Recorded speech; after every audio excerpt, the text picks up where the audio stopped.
आज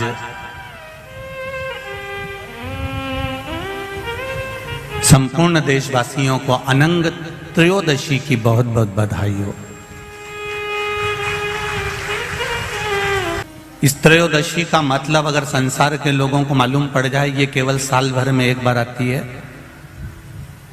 महाराज, वर्ष में केवल एक बार मार्गशीर्ष मास के शुक्ल पक्ष की जो त्रयोदशी होती है, इसको अनंग त्रयोदशी कहते हैं।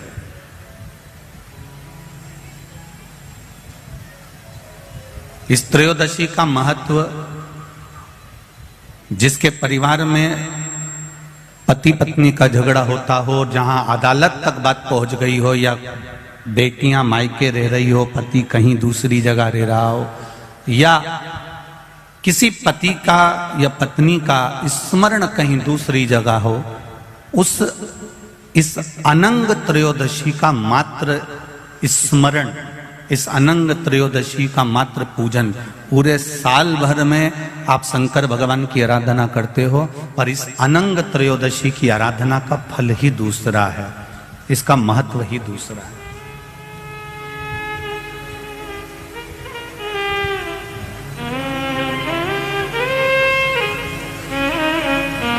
अनंग त्रयोदशी, जिस दिन केवल भगवान शंकर के शिवलिंग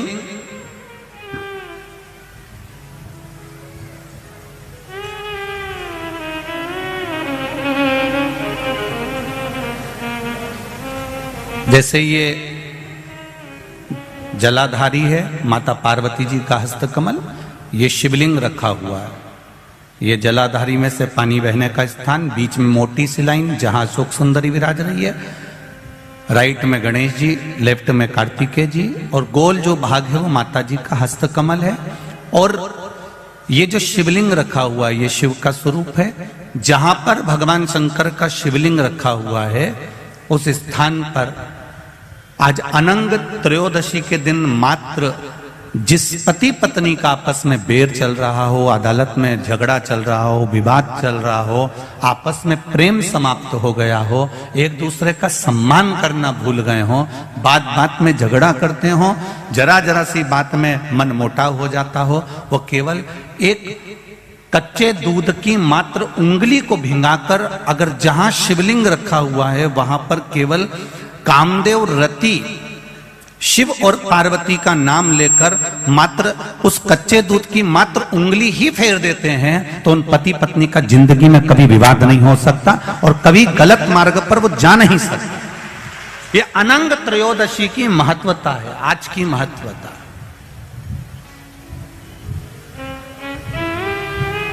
केवल साल भर में एक दिन होता है जिस दिन भगवान अपने साड़ू भाई के साथ पूजाते हैं। केवल साल भर में एक दिन होता है जिस दिन महादेव कामदेव के साथ पूजाते हैं। केवल साल भर में एक दिन होता है अनंग त्रयोदशी का दिन, जिस दिन भगवान शंकर ने कामदेव को भस्म करा था और उसको अनंग कर दिया था।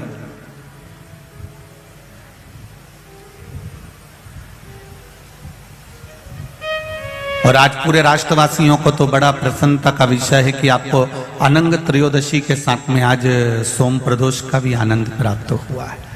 ये शिव की कृपा है, ये उसकी उदारता, ये उसकी करुणा। अनंग त्रयोदशी,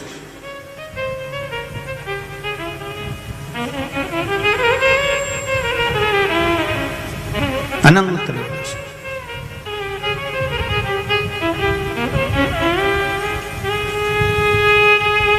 आज के दिन जो 35 साल के हो गए, 30 साल से ऊपर के हो गए, 42 साल के हो गए और जिनका विवाह नहीं हुआ है, वो बेलपत्री की मध्य पत्ती पर केवल कच्चा दूध लगाकर ही भगवान शंकर को समर्पित कर देते हैं। तो अगली जो अनंग त्रयोदशी आती है उससे पहले उसका मंगल विवाह हो जाता है। इतना महत्व है अनंग त्रयोदशी। अनंग त्रयोदशी का इतना महत्व है हमारे शास्त्रों में। महाराज, भगवान शिव ओगरदानी त्रिकालदर्शी कैलाशी अविनाशी भगवान शंकर ने माता सती को खूब समझाया था।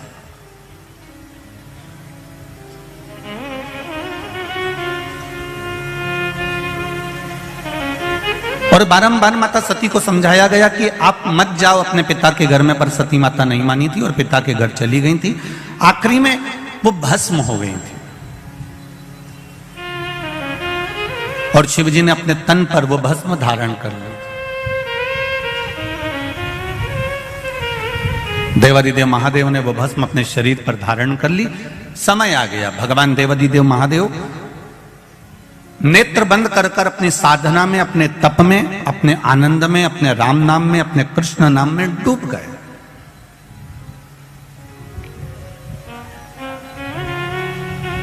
अब वो विचलित नहीं हुए। भगवान देवादिदेव महादेव का चित्त केवल राम में, कृष्ण में लग गया। नेत्र बंद हैं, साधना में लीन हैं, भगवान की विरल भक्ति में डूबे हुए हैं। उनको कोई मतलब नहीं कि संसार सागर में क्या हो रहा है। अब इसी बीच में जो शंकर भगवान ने भस्म शरीर पर धारण करी थी और भस्म शरीर पर धारण कर कर देवादिदेव जब चलकर आ रहे थे, उस मार्ग में चलते चलते चलते चलते देवादिदेव महादेव के सम्मुख में जब शिव जी केवल तप साधना करने के लिए बैठने जा रहे थे, तब एक असुर, एक राक्षस जन्म ले चुका था जिसका नाम था तारकासुर।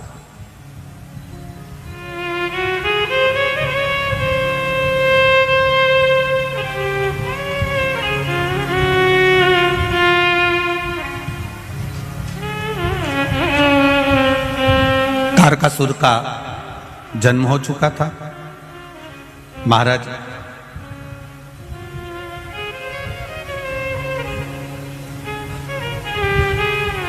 देवताओं से ज्यादा सिद्धि दानवों में होती है। देवताओं से ज्यादा सिद्धि, देवताओं से ज्यादा विद्या, देवताओं से ज्यादा तंत्र विद्या, मंत्र विद्या, साधना विद्या, सिद्धियां देवता से ज्यादा दानवों के पास होती है, राक्षसों के पास होती है।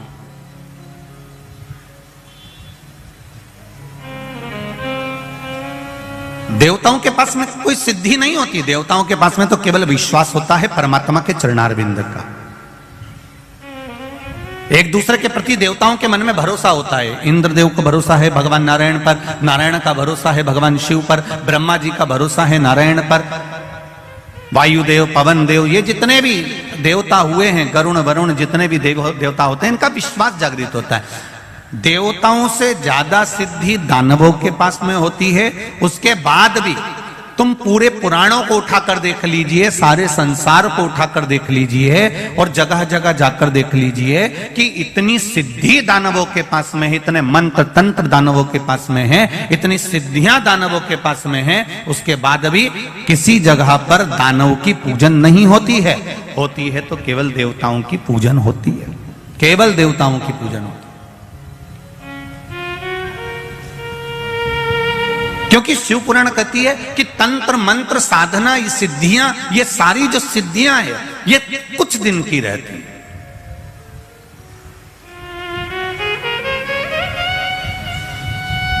असुरों की, राक्षसों की जो सिद्धियां होती हैं, ये थोड़े दिन की होती है। पर जो विश्वास होता है, भरोसा होता है, प्रेम होता है, वात्सल्यता होती है, करुणता होती है, ये कम नहीं होती, ये और बढ़ती चली जाती है।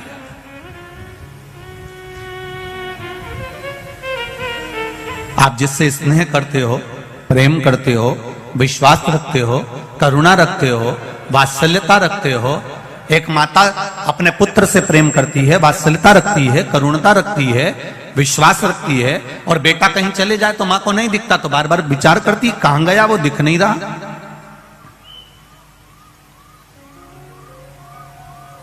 वो दिख नहीं रहा।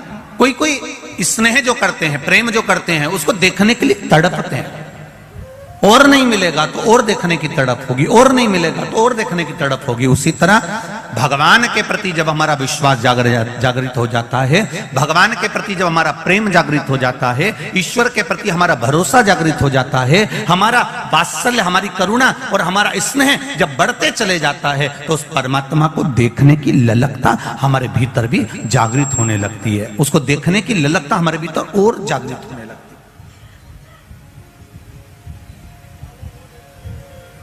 उसको देखने का मन जागृत होने लगता है। देव और दानवों में यह अंतर है कि दानवों के पास में सिद्धियां ज्यादा है, दानवों के पास में बहुत सारे तंत्र मंत्र साधना है, पर देवताओं के पास में कोई सिद्धि नहीं, कोई मंत्र नहीं, कोई तंत्र नहीं, कोई साधना नहीं। और देवताओं के पास में भले मंत्र तंत्र साधना नहीं है, उसके बाद भी आज भी संपूर्ण ब्रह्मांड में, संपूर्ण विश्व में देवता पूजाते हैं, दानव नहीं पूजाते। भले उनके पास में कितनी भी सिद्धियां हो, कितना भी बल हो, कितनी भी सिद्धियां एकत्रित करके रखे हो, कितना भी तंत्र मंत्र इकट्ठा करके रखे हो, पर वो पूजाते नहीं है। हमारे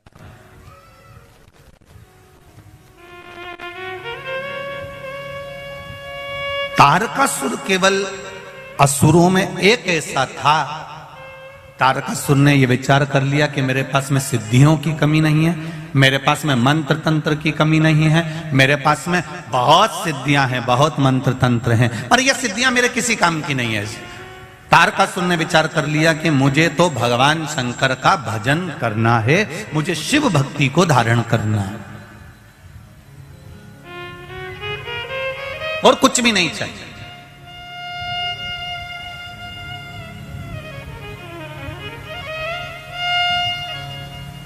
महाराज,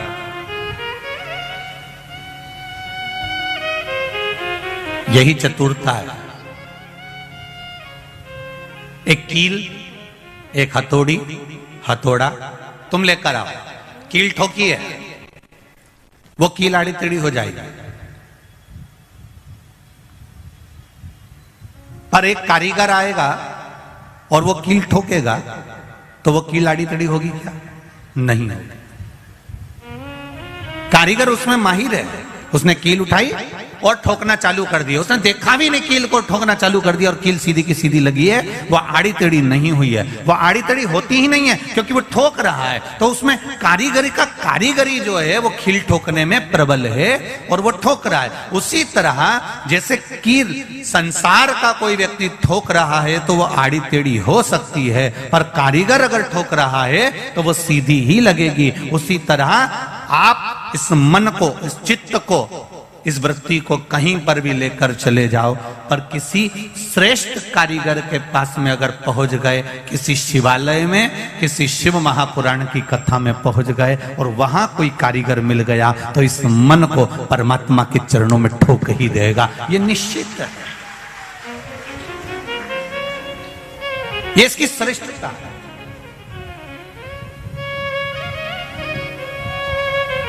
मैंने तेरे ही भरोसे, ओ बाबा तेरे ही भरोसे, हवा बिच उड़ती जावांगी, बाबा डोर हथों छड़ी ना मैं कटी जावांगी, भोले मैं तेरी पतंग, शंभो मैं तेरी पतंग, हवा बिच उड़ती जावांगी, बाबा डोर हथों छड़ी ना मैं कटी जावांगी, भोले मैं तेरी पतंग, शंभो मैं तेरी पतंग। इस मन रूपी कील को किसी कारीगर के पास में, किसी देवालय में ले जाकर रख दो और अच्छा कारीगर मिल गया तो वो ठोकेगा, और फिर एक कील इधर उधर नहीं जाएगी। एक पत्र आया है, देखिए,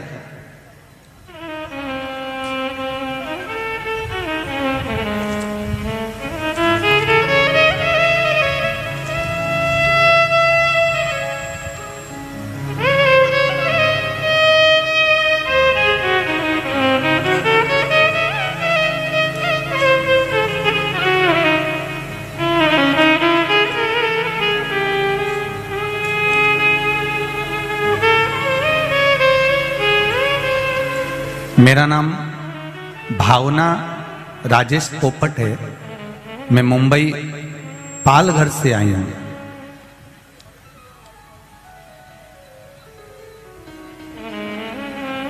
उन्होंने एक बात बहुत अच्छी लिखी है, मेरा नाम भावना राजेश पोपट है, मैं मुंबई पालघर से, कथा में धोख लगाने आई हूं, मुझे हिंदी ठीक से लिखना बोलना नहीं आती है, तो क्षमा करना कहीं गलती हो तो। बेन श्री शिवाय नमस्तुभ्यं। जहां भी बैठी हैं, अगर कहीं बैठी हो तो दोनों हाथ हिला दीजिएगा आपके, जहां कहीं भी बैठे हो दोनों हाथ हिला दीजिएगा। कहीं बैठी हो तो जरूर हाथ हिलाइएगा। मैं बाबा क्या बखान करूं महादेव की कृपा का। मेरी बेटी जो परदेश में कनाडा में रहती है, उसे लेफ्ट साइड चेस्ट में गांठ हो गई थी, जिसे उसे बहुत तकलीफ होने लगी थी। वह अपना हाथ भी ऊपर नीचे नहीं कर पाती थी। तब उसने वहां डॉक्टर को बताया कनाडा में, तो डॉक्टर ने तुरंत ही उसकी जांच करी और जांच करने के बाद कहा तुम्हारे एक गांठ नहीं है, यहां 3-4 गांठ हो गई है। अब वह ज्यादा गंभीर हो गई थी। डॉक्टर ने उसे ऑपरेशन का कह दिया था। तब बेटी ने मुझे यह बात बताई तो मैंने कहा सब तुम शिवजी पर छोड़ दो, दवाई ले, साथ में शंकर भगवान पर 1 लोटा जल चढ़ाना प्रारंभ करो। पर जल चढ़ाती तो कहां चढ़ाती, वो जल कैसे समर्पित करती। महादेव सब कुछ ठीक करेंगे, मैंने उससे कहा। अब जल चढ़ाने कहां जाए, ना तो शिवजी का मंदिर है ना वहां बेलपत्र है। परदेश में कहां से जल चढ़ाने मंदिर को जाए। तब मैंने कहा तेरे पास में शंकर भगवान का शिवलिंग या मूर्ति हो तो उस पर जल चढ़ाना प्रारंभ कर दे, उस पर जल चढ़ाओ और वही पानी तुम पीना प्रारंभ करो। श्री शिवाय नमस्तुभ्यं का जाप करना प्रारंभ करो। जो डॉक्टर ने दवाई दी है उसको खाना प्रारंभ करो। तब बाबा एक चमत्कार हो गया बाबा की कृपा से। मैं क्या वर्णन करूं वो भोलेनाथ जी का। जो गठान थी उसकी दूसरी बार जब जांच कराने के लिए गई तो डॉक्टर भी आश्चर्य में हैरान हो गया कनाडा का कि ये गठान गल चुकी थी, जो शरीर में 3-4 गठान हो चुकी थी। ये शिव कृपा। तेरी कृपा बिना न हिले एक भी अणु, लेते हैं श्वास तेरी कृपा से तनु तनु। एक पत्रोल बड़ा सुंदर।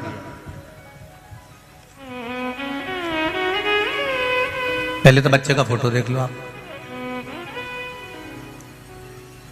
जितने लोग भी आस्था चैनल पर कथा देख रहे हैं, पहले इस बच्चे का फोटो देखें।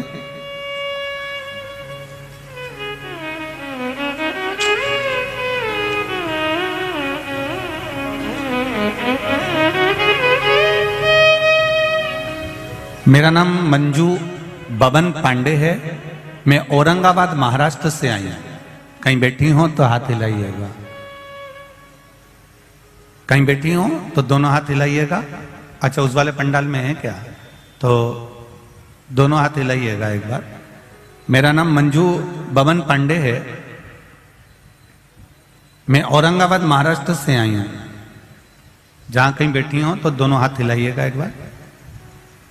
कैमरे वालों को दिख जाए तो हमें भी दिख जाए। शंभू।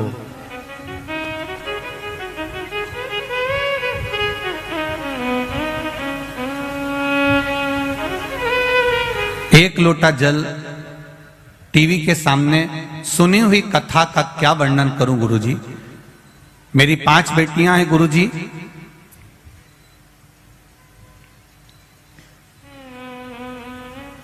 तीन अप्रैल 2022 को मेरे चौथे नंबर की बेटी सोनोग्राफी करा के आई तो रिपोर्ट नॉर्मल थी।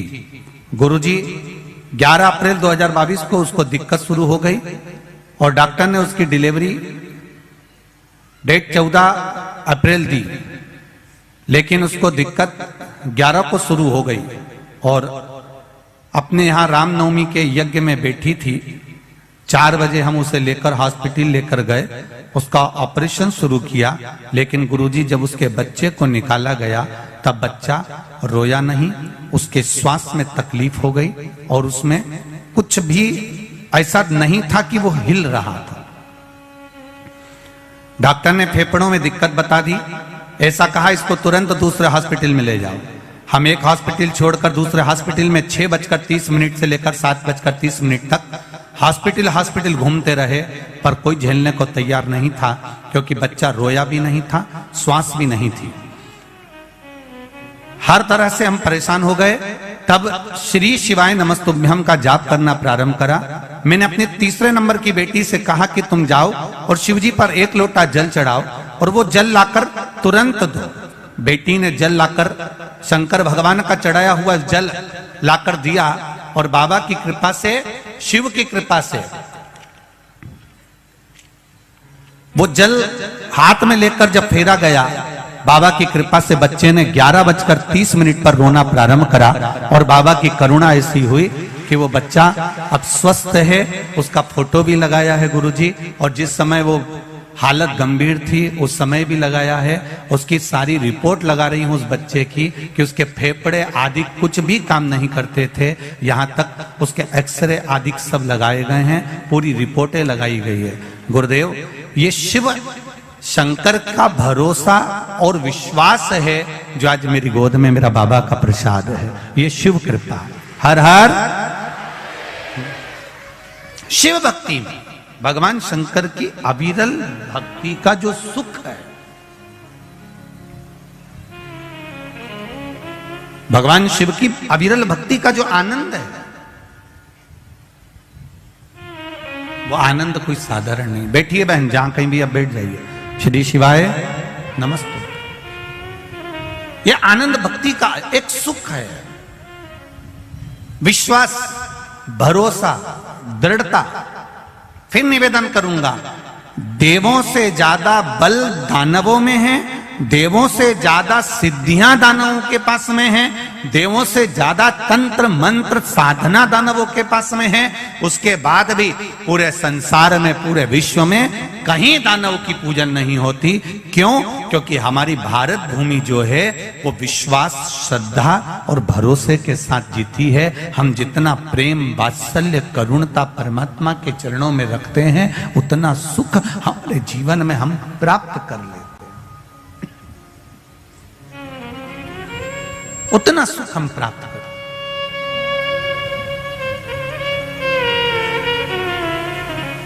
शंभु शरणे पड़ी मांगू घड़ी रे, दुख काटू दया करी ने दर्शन, दया करीन दर्शन। परमात्मा की अविरल भक्ति को प्राप्त करने का सुख है शिव महापुराण की कथा। चाबी भूल जाओगे यहां पर तो घर से वापिस आना पड़ेगा।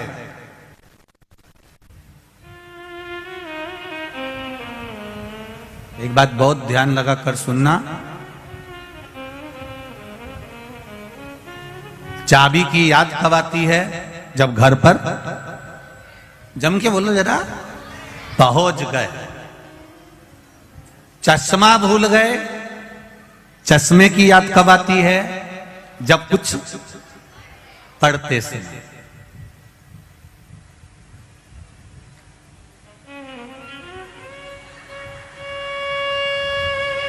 ये बत्ती सी तुमने नई नई बनवाई और डब्बी में रख ली, कथा में आ गए, सोचा प्रसाद मिलेगा तो खाऊंगी, और वो बत्ती सी तुम्हारी कहीं फ्रिज में भूल गए या कहीं रह गई। अब कुछ खाने का समय आया तो याद आई कि नहीं आई, मेरी बत्ती सी कहाँ है?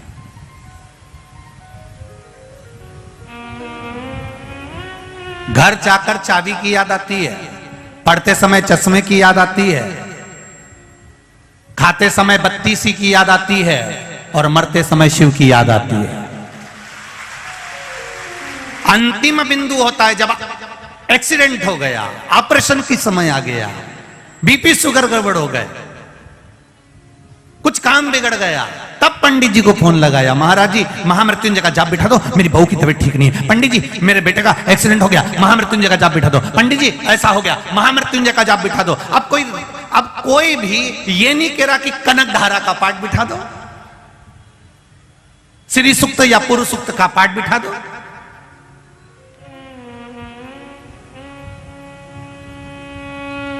कनक धारा का पाठ, श्री सूक्त, पुरुष सूक्त का पाठ कब याद आता है? जब दिवाली आती है, जब कोई शुक्रवार का दिन आता है, कभी लक्ष्मी को प्राप्त करने का दिन आता है। पर जब मृत्यु की घड़ी आती है, मौत की घड़ी आती है, जब उलझनों में मनुष्य उलझ जाता है, जब कहीं ऐसी विषम परिस्थिति में मनुष्य फंस जाता है, उस जगह पर कोई याद नहीं आता, तब मेरा महामृत्युंजय याद आता है, मेरा महादेव याद आता है। क्योंकि अंतिम क्षण में वो सम्मुख में होना चाहिए,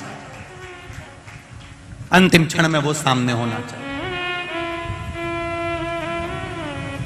और अंत समय प्रभु, सब बोलो जरा जम के बोलो, आना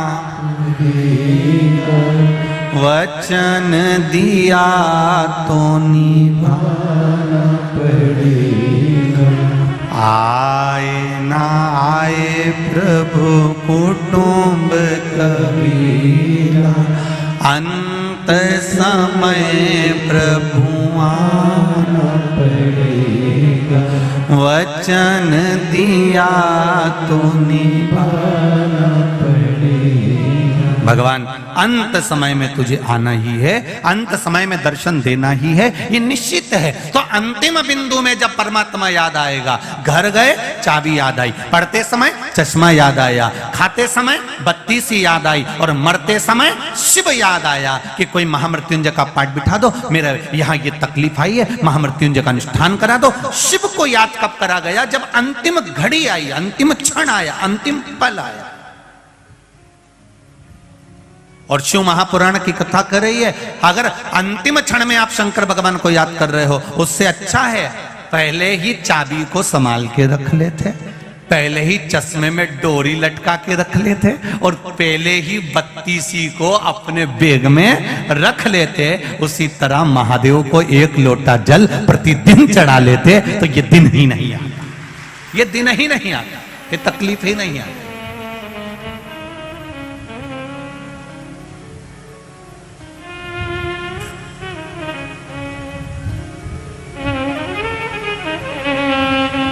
तारकासुर प्रकट हो गया, तारकासुर को लगा, तारकासुर को यह ज्ञात हुआ कि मुझ में बल बहुत है, मैं सब कुछ कर सकता हूं, मेरी सामर्थ्यता बहुत कुछ करने की।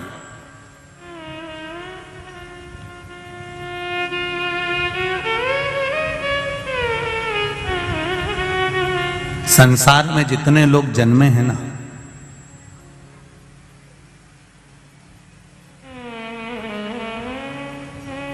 संसार में जितने लोगों का जन्म हुआ है ना, कोई साधारण नहीं, सब भगवान की कृपा से जन्मे हैं, सब भगवान की करुणा से जन्मे। बस थोड़ा सा तालमेल मिलाने की जरूरत है। इतने चतुर चतुर लोग संसार में हैं, इतने विद्वान विद्वान लोग संसार में हैं, उसके बाद भी भूल कर जाते हैं परिवार में रहकर। पाँव में जब चप्पल पहनते हैं तो दोनों चप्पल का नंबर एक ही रखते हैं, दोनों चप्पल का नंबर एक ही रखा। 8 नंबर की चप्पल आती है तो इस पाँव में भी 8 नंबर पहनेंगे, इस पाँव में भी, बोलते जाओ जरा, 8 नंबर पहनेंगे। हो सकता है तुम्हारे बड़ोदरा में ऐसा होता हो कि इसमें 9 नंबर, इसमें 8 नंबर, तो बात दूसरी। पर हमारे यहाँ तो नहीं होता, हमारे यहाँ तो अगर 7 नंबर की चप्पल है तो दोनों 7 नंबर की है, 8 नंबर की है तो दोनों 8 नंबर की है, 9 नंबर की है तो दोनों 9 नंबर की है। और अगर एक चप्पल दूसरे नंबर की पहनकर चल लो तो बहुत लंबा चल सकते हो क्या? एक 8 नंबर की पहन लो और एक 9 नंबर की पहन लो, और तुमसे कोई कह दे जाओ जरा यहाँ से वहां तक चले जाओ, चल सकोगे? नहीं, या तो चप्पल काट लेगी या फिर चलने में तकलीफ आएगी, पाँव दुखेगा, कुछ ना कुछ प्रॉब्लम खड़ी हो जाएगी। अब इतनी विद्वत्ता सब में है कि चप्पल एक ही नंबर की होना चाहिए। अगर एक चप्पल 8 नंबर की और एक 9 नंबर की है तो बहुत लंबा नहीं चल सकते। उसी तरह परिवार में रह रहे हो, घर में रह रहे हो, तो निवेदन है पति पत्नी जब दोनों साथ रहें, भाई भाई जब साथ रहें, देवरानी जेठानी जब साथ रहे, सास ससुर जब साथ में रहें, बहुएं अपने परिवार के साथ में रहे, तो निवेदन है जैसे चप्पल एक नंबर की होती है, जब आप अपना मायका छोड़कर ससुराल में आ जाओ, आप कौन से नंबर की चप्पल रखते हो, कितना क्रोध रखते हो, कितना वाणी में क्या रखते हो, उससे कोई मतलब नहीं होना चाहिए। अब ससुराल में आ गए हो तो चप्पल का एडजस्टमेंट कर कर चलना, अर्थात अपने को उनके नंबर से मिलकर चलना पड़ेगा, तब जाकर लंबा चल सकते हो। अगर इससे मिलकर नहीं चले तो थोड़ा जाने के बाद में अदालत पहुंच जाओ।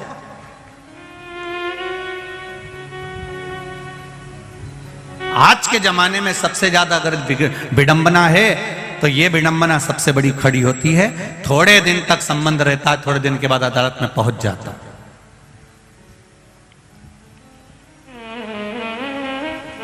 बड़ा दुख होता है कि पिताजी ने 25 लाख 50 लाख खर्च करा, 40 लाख खर्च करा, 10 लाख खर्च करा, पिताजी ने बेटी के विवाह में खर्च करा, उधर बेटे के विवाह में खर्च करा, दोनों का नंबर नहीं मिल पाया, बहुत लंबा नहीं चल पाया, बहुत लंबा नहीं चल पाया।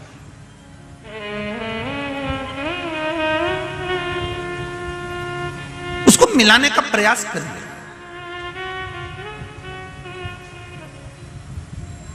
भक्त जितना भगवान के मंदिर जाता है, भक्त जितना भगवान के द्वार जाता है, लोग कहते हैं कि भक्त भगवान के द्वार गया, भगवान के मंदिर गया, पर शिव पुराण कहती है भक्त जितना भगवान के द्वार जाता है उससे दुगना भगवान भक्त के द्वार पर खड़ा जाता है, वहां खड़ा मिलता है, उसके द्वार पर जाता है। कितना सुंदर कहा है, बछड़ा गाय के पीछे चलता है, पत्नी पति के पीछे चलती है। अब अभी का तो हम नहीं कह सकते, पर पहले का नियम था।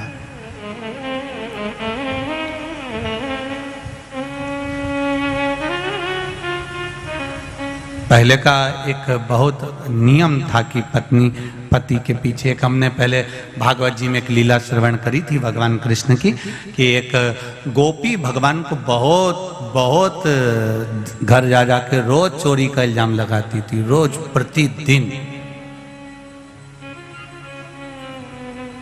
रोज चोरी का इल्जाम लगाए। यशोदा जी ने भी कह दिया, जिस दिन तुम मेरे लाला को पकड़ कर बता दोगी ना, उस दिन गारंटी है मेरी, मेरा बेटा चोर नहीं हो सकता।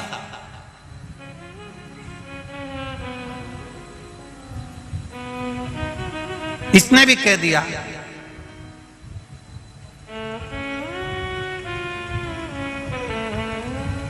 अगर मैंने भी तेरे बेटे को, तेरी औलाद को अगर पकड़ कर नहीं बताया तो मेरा नाम भी कमलाबाई नहीं। अब जो भी उसका नाम होगा उस समय पर, मेरा नाम भी ये नहीं। अब इतनी शर्त लगा के चली गई। यशोदा जी ने अपने लाला को गोदी में लिया और गोदी में लेकर यशोदा जी बोली, कनुआ तेरे से एक निवेदन करूं मैं? हाँ मैया बोल। लाला तू उस गोपी के यहाँ कभी मत जाना, वो हमेशा तेरे पर इल्जाम लगाती है और मेरे सामने नाक लगा कर आई है बहुत, और कह रही थी मैं पकड़ के बताऊंगी। कन्हैया बोले ठीक है मैया, मैं तो किसी के घर जाता ही नहीं हूं और तूने इतना कह दिया तो अब तो और नहीं जाऊंगा।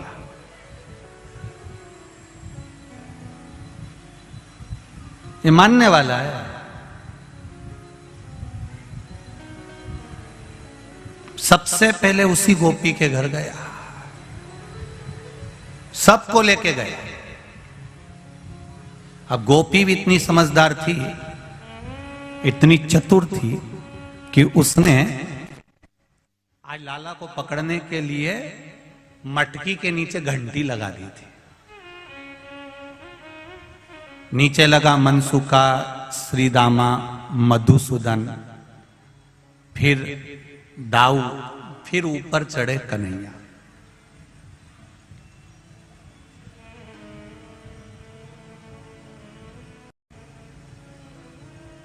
अब नीचे जो मनसुका लगा था उसको छींक आ रही थी। अब उसके हाथ जो थे वो घुटने पे थे।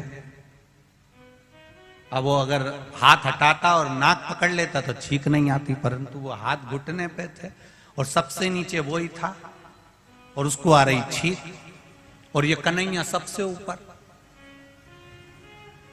अब इसने मटकी को तो पकड़ लिया और घंटी को भी पकड़ लिया, इसको मालूम है घंटी बजेगी, तो उसने घंटी को भी पकड़ लिया। इतनी देर में जो नीचे था मनसुका, वो छींक दिया, और छींका तो ये सब धड़ धड़ धड़ धड़ नीचे। अब ये सब तो नीचे आ गए, वो अकेला टंगा है। अब उसका एक हाथ नीचे आ गया कन्हैया का, और घंटी टन टन बोलना चालू करी। सब भग गए, अकेला टंगा ऊपर, अकेला। अब वही काकी आ गई, वही गोपी, और आते से ही बोली, आज पकड़ाया बेटा, तेरी मां खूब नाक लगाए, मेरा बेटा चोरी नहीं करता। अब देख, अब उतर तू नीचे, जल्दी उतर। काकी कैसे उतरू? काकी बोली जैसा चढ़ा था। कन्हैया बोले चढ़ते समय तो और भी नीचे लगे थे। अरे नीचे उतर जा। नहीं उतरू काकी, मेरे से ऐसे उतरते नहीं। अरे कूद जा, लग जाएगी, मैं नहीं उतरू। एक काम करना काकी, तू मेरे नीचे लग जा। काकी ने कहा मैं नीचे लगूंगी, तू मुझ पे पांव रखेगा तो क्या हुआ? काकी बोली मेरी उम्र देख रही है? काकी बोली मेरी उम्र तो देख, 72 साल की मेरी उम्र है। इतने में कन्हैया बोला चुगली करने में उम्र नहीं देखती।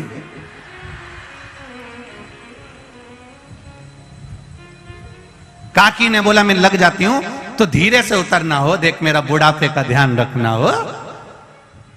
अब कन्हैया ने काकी के कंधे पर पांव रखा, मटकी को पकड़ा। अब कन्हैया एक पांव इधर करे, एक पांव इधर करे, फिर इधर करे, फिर इधर करे। काकी यूं यूं होए, तो इतने में काकी चिल्लाई क्या कर रहा है, उतरता क्यों नहीं है? कन्हैया बोला काकी ऐसो लग रहा हो जैसे सावन के महीने में हिंडोला झूल रहा। काकी बोली आग लगे तेरे हिंडोले को, नीचे उतर। तब कन्हैया ने छोटी मोटी पकड़ के नीचे उतरा, और काकी ने उसको पांव में दमोच लिया। अब काकी तो कंगा कर रही थी, बाल बा रही थी, पूरा बाल खुला हुआ था उसका, और इसने कन्हैया को पांव में दमोच लिया। और जल्दी से काकी ने कहा आज पकड़ाई में आया है, तेरी मैया खूब नाक लगाती थी, मेरा बेटा चोरी नहीं करता, चोरी नहीं करता, आज दिखाऊंगी तेरे को, ले जाके तू चल तो सरी। और कन्हैया को पांव में दमोच लिया काकी ने, और जल्दी से चोटी करने लगी। अब चोटी करने में समय लगता है, अब चोटी करने में समय लगे, तो उसने क्या करा, फिर चोटी नहीं करी। फिर जैसे गुजरात की मेरी बहनों क्या करती है,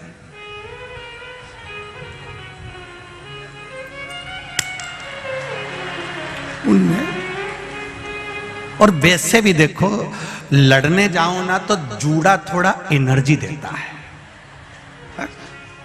चोटी में और जूड़े में अंतर आता है। तुम देखना जब तुम माताएं आपस में लड़ रही हो ना, तो वो थोड़ी थोड़ी देर में बोलते चलो, मतलब ऐसा लगता है कि इससे एनर्जी मिलती है।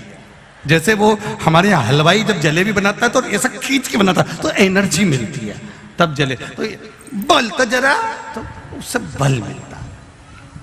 अब काकी ने बाल बांध लिया, और बाल बांध के कहे चल जल्दी कन्हैया, चल उठ तो जरा, तेरी मैया के पास चल, चल तो जरा। अब इतने में कन्हैया कहे काकी मैया के पास मत ले जा, तुझे मेरी सौगंध है, काकी मैया के पास मत ले जा। काकी तो मानने को तैयार नहीं, ले गई हाथ पकड़ के बाहर, ऊपर से दरवाजे में लगा दी कुंडी, ताला लगाया और लगा के सीधे बाहर लेकर गई। इतनी देर में कन्हैया जमीन पे सो गया, उठे ही नहीं। उठ, तेरी मैया के पास चल। नहीं जाऊंगा, नहीं जाऊंगा, नहीं जाऊंगा। मचल गया, नीचे सो गया, जमीन पर पड़ गया, नहीं जाऊं, नहीं जाऊं। काकी भी वहीं बैठ गई। अब काकी वहां बैठी, और बैठते से कन्हैया उठ के बैठा, और बैठते से बोला काकी, ओ काकी, तेरे सिर की सौगंध, कभी मक्खन की चोरी नहीं करूंगा। इतने में काकी बोली तू मेरी सौगंध खा रहा है, तेरी मैया की सौगंध क्यों नहीं खाता? कन्हैया बोले, काकी मेरी एक ही मैया है। इतने में काकी बोली, मैं दो चार हूं। थोड़ी देर बाद कन्हैया ने काकी के दोनों कान पकड़ लिए। खुद के कान पकड़ने की जगह काकी के पकड़कर बोला, काकी तेरे कान पकड़ के क्षमा मांगता हूं, कभी चोरी नहीं करूंगा। काकी बोली, पहले तो मेरे कान छोड़। क्षमा मांगने के लिए खुद के कान पकड़ते हैं और तू मेरे पकड़ रहा है? काकी ने नहीं सुना, हाथ पकड़ा, लेके चली। चलते चलते चलते चलते आगे में और सामने चलते हुए चौराहे पर मार्ग से जैसे ही जा रही थी, इतनी देर में इसका जो ससुर वहां बैठा हुआ था, उस ससुर ने बहू को देख लिया। बहू को देखा, उसके पास में आ गया। आते से बोला, बहू कहां जा रही है? कहीं नहीं, इस कन्हैया को लेकर जा रही हूं, इसकी मैया को दिखाने के लिए। अब ससुर इधर, बहू का मुंह इधर, इतना घूंघट कर लिया, इतना घूंघट। अब पहले का नियम था, ससुर और सास के सामने बहू अपना मुख नहीं खोलती थी। अब आज का जमाना तो बड़ा विचित्र हो गया, अब क्या बोलूं इसका। पहले इतना घूंघट। तुम बहेड़िया परिवार में देखना उनकी दादी जी को, अभी भी बैठी है तो इतना ही डाल के बैठी। तुम देखो जरा, आप देखोगे तो माताओं को देखिए, उनके भेड़िया परिवार की इतना इतना घूंघट तो आज भी लेकर बैठी हुई है। अब पहले का जमाना था, इतना पल्लू लेकर बैठते थे। पहले का जमाने में इतना चलता था, फिर धीरे धीरे इतना आया, फिर इतना, फिर इतना, फिर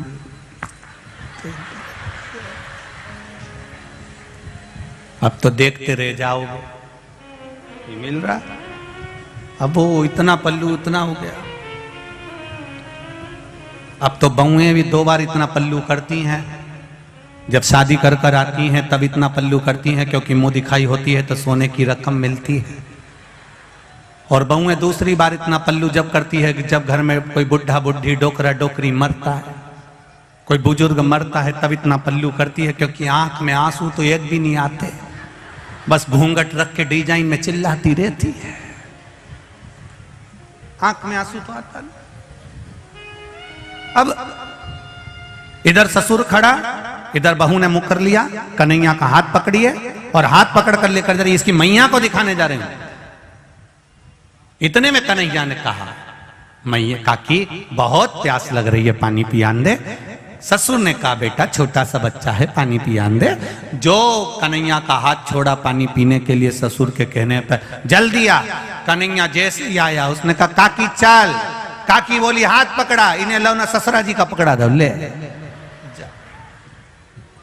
अब ससुर का हाथ पकड़कर काकी जो चल जाए, और ससुर को काटे खून नहीं, भरे चौराहे पर, भरे चौपाल पर बहू ने मेरा हाथ पकड़ लिया। गुस्से में लाल हो गया ससुर, बोला कुछ नहीं। किसी किसी को 2 तरह का गुस्सा आता है। एक गुस्से में व्यक्ति बड़बड़ करके बोल देता, गाली दे देता, अपशब्द कर देता, कुछ भी कह देता। दूसरे गुस्से में व्यक्ति कुछ कहता नहीं, अंदर ही अंदर बस घुड़राता रहता।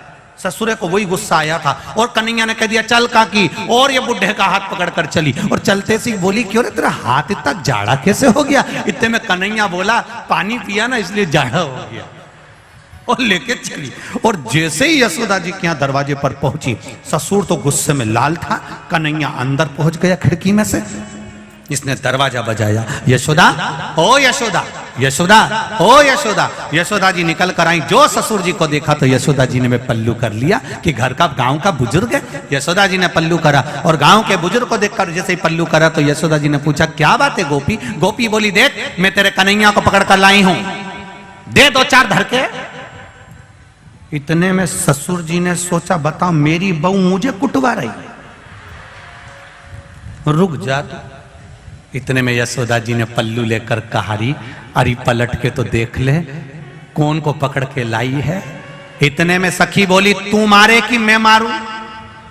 ससुर ने कहा, मेरी बहू मुझे मारेगी, आज देखो ही सरी। ससुर खड़ा और इतने में यशोदा जी बोली, पीछे पलट तो सरी। जो यशोदा जी ने कहा और सखी ने पलट कर देखा तो ससुर को देखकर रो पड़ी, पिताजी तुम कहां से आ गए? इतने में मैं तो कन्हैया को पकड़ कर लाई थी। ससुर जी ने कहा, तू घरे तो चल, तुझे बच्चे में और बुढ़े में अंतर नहीं टिपे, तू घरे आ। घर चलिए। इतने में कन्हैया अंदर से आंख मलता मलता आया, मैया क्या हो गया? इतने में यशोदा जी बोली, ये गोपी तो पागल हो गई। यशोदा जी अंदर गई, कन्हैया बाहर निकल के ठोड़ी पे हाथ रखकर बोला, कैसी है? जो कन्हैया ने कहा, इतने में तो गोपी बोली, तू रुक जा रही, एक बार अब की बार पकड़ाई में आ गया ना, पुदीना की चटनी नहीं बनाए, ऐसी तेरी चटनी नहीं बनाई तो मेरा नाम गोपी नहीं। इतने में कन्हैया बोला, पहले घरे जा घरे, तेरा खसम तेरी ऐसी चटनी बनाएगा, तेरा पति तेरी चटनी बनाएगा, तू जा। और ये गोपी घर गई। ससुर जी रात को बैठे हुए थे, गोपी ने कहा उनसे मत कहना। ससुर जी ने कहा जाओ अपने कमरे में। रात को ससुर जग रहा, पति आ गया इसका। पति ने पूछा, पिताजी आज आपको नींद नहीं आ रही? बाबूजी, दाई जी आज आपको नींद नहीं आ रही? भाऊ आप आज नींद नहीं आ रही? इतने में ससुर जी ने कहा, जिस घर में ऐसी बहू हो, कौन ससुरे को नींद आएगी? बता क्या हुआ? रास्ते में से मेरा हाथ पकड़कर यशोदा जी क्या ले गई और क्या क्या मारो, और क्या क्या मैं कन्हैया को पकड़ के लाई थी। इतने बुढ़े में इसको कन्हैया दिख रहा। बेटे ने तुरंत अपने पिताजी से कहा, पिताजी ये देखो। पिताजी बोले, बेटा ये क्या हो गया? पिताजी रात को पानी पीने उठा था, इसने डंडा उठा के मेरे को जो दिया धर के। मैंने पूछा किसको मार रही? तो क्या कन्हैया को मार रही? बता, इसको पति में कन्हैया दिखे, पिताजी इसको ससुर में कन्हैया दिखे, इसको हो क्या? ससुर ने कहा, बेटा मुझे लग रहा है इसको कोई हवा मवा लग गई, अब वो निकलेगी कैसे? तो उन्होंने कहा एक काम करो, वृंदावन जाते हैं तो वहां पर एक बाबा बैठा है काली कामल ओढ़ के, उसको लेकर आ जा। इतने में कन्हैया जी के पास में मनसुखा ने जाकर कह दिया, वो गोपी का पति जा रहा है बाबा जी को लेने। कन्हैया ने माखन की मटकी उठाई, बाबा जी को दे दी, बाबा की काली कामल ओढ़कर कन्हैया बैठ गया। इतने में इसका पति आकर बोला, बाबा मेरी पत्नी को कोई हवा धर गई, बाबा उसको सही कर दो बाबा। बाबा ने कहा चलो। आगे आगे इसका पति, पीछे पीछे बाबा, काली कमल ओढ़कर कन्हैया गए। और जो पहुंचे, इतने में कन्हैया ने कह दिया, ससुर भी दूर रहो, पति भी दूर रहो, पहले मुझे देख के आन दो कि कौन को हवा लगी है। कि वो बैठी है, दरवाजे पे बैठी थी। कन्हैया काली कमल ओढ़कर जो गए और ओढ़कर जाकर कम्बल हटाकर बोले, काकी कैसी? काकी बोली, कन्हैया आ गया। अब जैसे ही बोली कन्हैया आ गया, इतने में तो ससुर और पति दोनों चिल्ला के बोले, बस बाबा हवा ये लगी है। हर एक में कन्हैया दिख रहा है। अब बताओ तुम में भी कन्हैया दिख रहा है, बाबा इसको कन्हैया दिखना बंद हो जाए, ऐसी कृपा कर दो। इतने में भगवान ने कहा, तुम चिंता मत करो, इसको दरवाजा लगाने का बहुत शौक है, इसको अंदर खटिया से बांध दो। कमरे में खटिया से बांधा, 5 किलो मिर्ची लाओ, एक तगाड़ी कंडा जला के लाओ, लकड़ी जला के लाओ, अंदर रखो। 5 किलो मिर्ची झोंक के दरवाजा लगा के बाहर बैठ गया। थोड़ी देर बाद अंदर गया, सबसे कह दिया अंदर मत आना। अंदर जाके पूछे, काकी कैसी? काकी क्या अच्छी? तो रुक तो सही। पति आकर बोले, बाबा थोड़ा ठीक है। कन्हैया ने काकी से पूछा, अब चुगली करेगी? मेरी मैया के पास जाके कुछ बोलेगी? इतने में ससुर ने कहा, बाबा इससे पूछो कहीं कन्हैया तो नहीं दिख रहा है। इतने में खड़े हो जाओ। कन्हैया ने पूछा, ये कौन है? महाराज ससुरा जी। ये कौन है? महारा पति देवता। मैं कौन हूं? कन्हैया।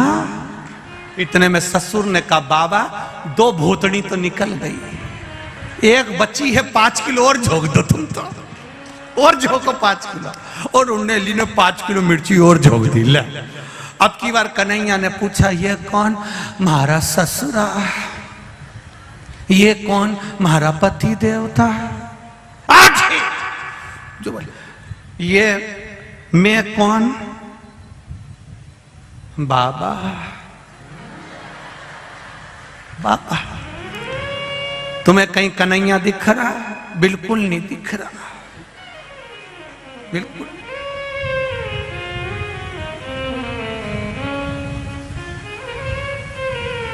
कोई नजर,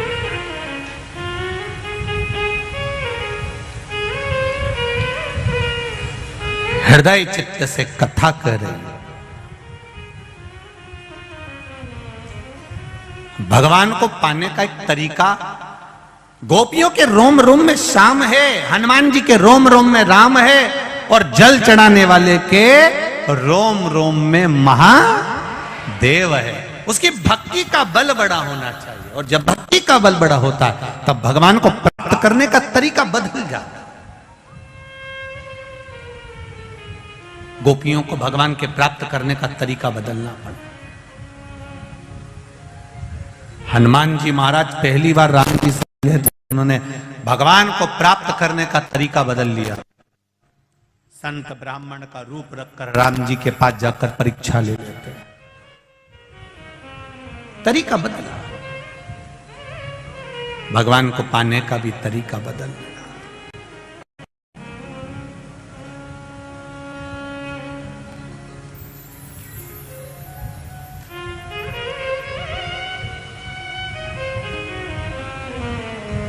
भगवत पद की प्राप्ति का तरीका बदला। बस शिव कथा यही कर रही है। आप दिल से, हृदय से, चित्त से, मन से जब भगवान की शरणागति ग्रहण करते हो तब भगवान आपको पकड़ लेता है।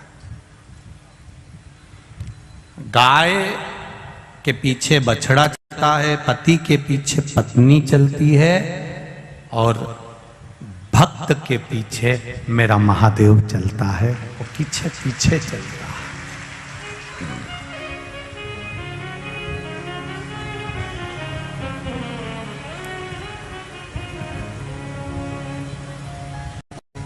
भक्त के पीछे भगवान चल रहा है। और जब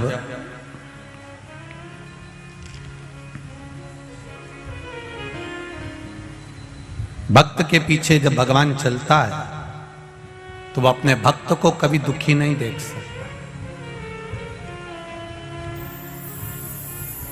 अपने भक्त को कभी वो दुखी नहीं देख सकता।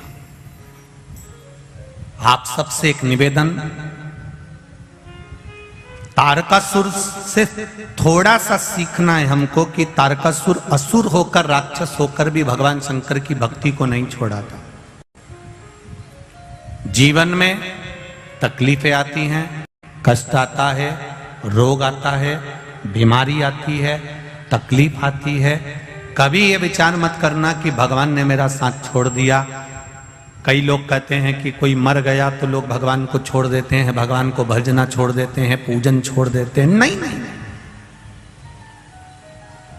लोग कहते हैं क्या भगवान की दृष्टि हमारी ओर नहीं है? लोग कहते हैं क्या भगवान हमको नहीं देखता? इतना दुनिया भर का दुख हमको मिला है, दुनिया भर का कष्ट हमको मिला है। ऐसा नहीं है, भगवान देखता है, पर भगवान कहता है कि जो दुख, जो तकलीफ, जो कष्ट है वो हमारे कर्म के अनुसार है, और उस कर्म का भोग हमको भोगना ही पड़ता है। भगवान देवाधिदेव महादेव की पावन कथा करे। तारकासुर भगवान शिव की भक्ति करने में बैठ गए, शिवाराधना में बैठ गए। अब देखिए, शंकर भगवान के भजन को करने के बाद भी तारकासुर ने कुछ नहीं माना।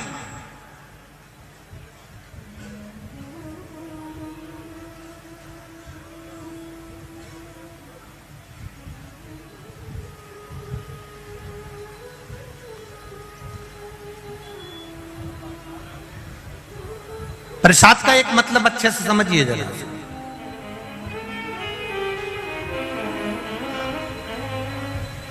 प्रसाद का एक मतलब होता है अपने आप मिल जाना। प्रसाद मांगा नहीं जाता, प्रसाद जो देता है वो हाथ बढ़ाकर देता है।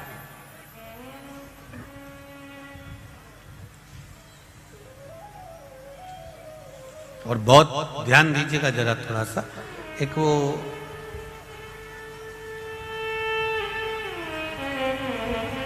एग्जाम में किसी किसी विषय में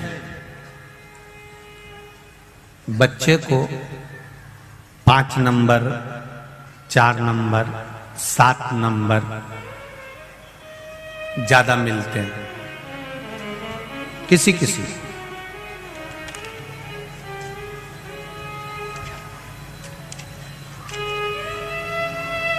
और जब उस बच्चे को 2-4 नंबर, 5 नंबर ज्यादा मिलते हैं तो उसको अंग्रेजी में ग्रेस बोलते हैं, इतना नंबर ज्यादा मिला।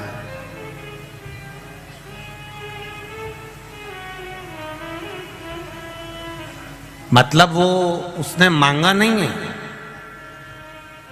एग्जाम देते समय उसने ये नहीं लिखा था कि मुझे इस नंबर में, इस सब्जेक्ट में इतना ग्रेस देना, इतना ज्यादा देना, ये उसने बोला नहीं। प्रसाद को अंग्रेजी में ग्रेस भी कहते हैं, मतलब मांगा नहीं जाए और मिल।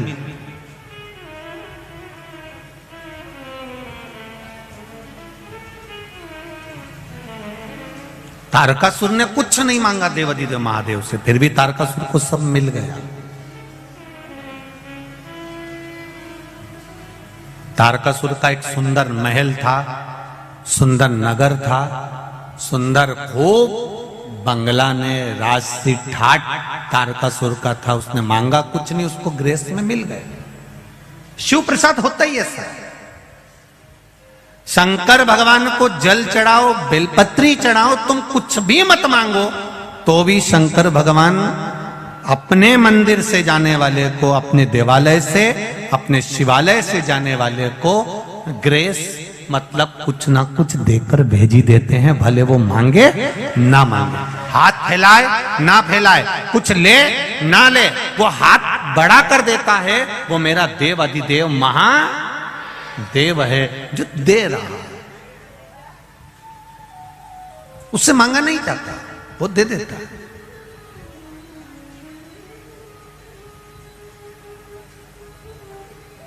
खाली न जाता कोई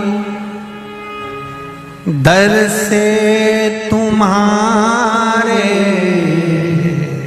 खाली न जाता कोई दर से तुम्हारे, मैं भी खड़ा हूँ नन्ही बाहें पसारे, मैं भी खड़ी हूँ नन्ही बाहें पसारे, अपने हृदय से लगा लो, गिरा जा रहा हूँ, उठा लो, प्रभु अपने दर से अब तो न टालो, गिरा जा रहा हूँ, उठा लो। आप शिव के मंदिर जाएं, आप शंकर भगवान की चौखट पर जाएं, आप शिव के द्वार जाएं, मांगने की जरूरत नहीं है आपको, वो दे देगा। आपके हृदय में क्या है वो जानता है।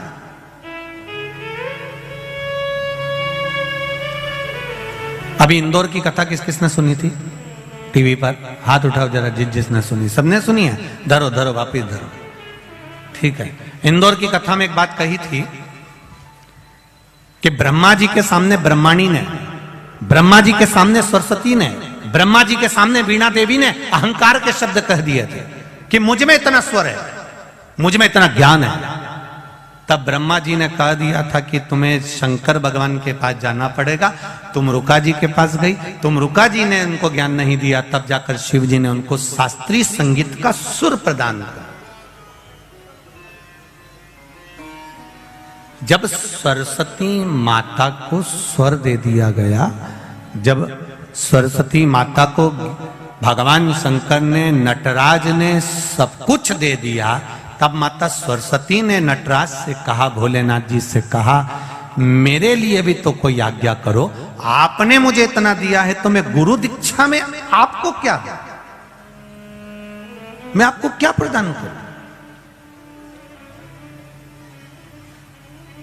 यह प्रसंग उस दिन रह गया था। आज अनंग त्रयोदशी के दिन यह प्रसंग वापिस आया है, इसको अच्छे से सुनना। भगवान शंकर जी से, नटराज जी से सरस्वती जी कह रही हैं कि आपने मुझे स्वर दिया, आपने मुझे संगीत दिया, आपने मुझे सब कुछ प्रदान करा। अब मेरा भी तो फर्ज बनता है, मेरा भी तो कोई फर्ज है कि अपने गुरु को कुछ दूं। मैं अपने गुरु को मैं कुछ प्रदान करूं, ये मेरा फर्ज है। क्या दूं मैं आपको? देवादिदेव महादेव ने जो मांगा वो संपूर्ण विश्व के कल्याण के लिए मांगा। क्या मांगा मेरे महादेव ने? मेरे महादेव ने कहा, वीणा देवी सरस्वती सुनो, जैसे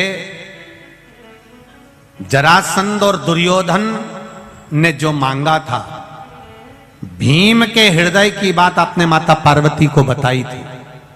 बस मेरे शिवालय में, मेरे मंदिर में, मेरे देवालय में कोई जल चढ़ाने आए या बेलपत्र चढ़ाने आए या भूल से भी मेरी देहली पर चढ़ जाए, उसके मन में क्या चल रहा है आप तुरंत बस नंदी से जाकर कह देना, नंदी मुझे बता देगा। मैं शाम को प्रदोष काल के समय रोज भ्रमण पर जाता हूं, मैं कल्याण कर दूंगा। बस इतनी सी। अब वीणा देवी सरस्वती का काम क्या है?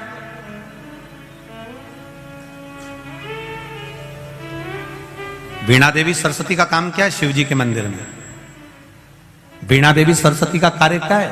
भगवान शंकर की चौखट पर पार्वती मैया अंदर है, नंदी के पास में माता लक्ष्मी विराजमान है, वीणा देवी भगवान शंकर की चौखट के बाहर शिष्य गुरु के द्वार पर है। और वीणा देवी ने कह दिया, भोलेनाथ अब आपके मंदिर में जो भी आएगा, जो जिस भाव से आएगा, भले वो मांगे ना मांगे, पर मैं उसके हृदय में निवास कर कर उसके चित्त की बात को ध्यान कर कर नंदीश्वर को बता दूंगी। और आप प्रदोष काल में जब आप भ्रमण के लिए जाएंगे तब आप उसको प्रदान कर देना। बस इतनी सी कृपा करना। ये वीणा देवी को वर दिया और वीणा देवी ने शिव को वचन दिया। प्रदोष काल कब होता है? सूर्य अस्त होने वाला है, सूर्य डूबने वाला है, उसके 45 मिनट पहले से सूर्य डूब जाता है, उसके 45 मिनट बाद तक प्रदोष काल का समय होता है। शिव जी के भ्रमण का समय क्या है? यही प्रदोष। प्रतिदिन मेरे देवादिदेव महादेव भ्रमण पर निकलते, प्रतिदिन।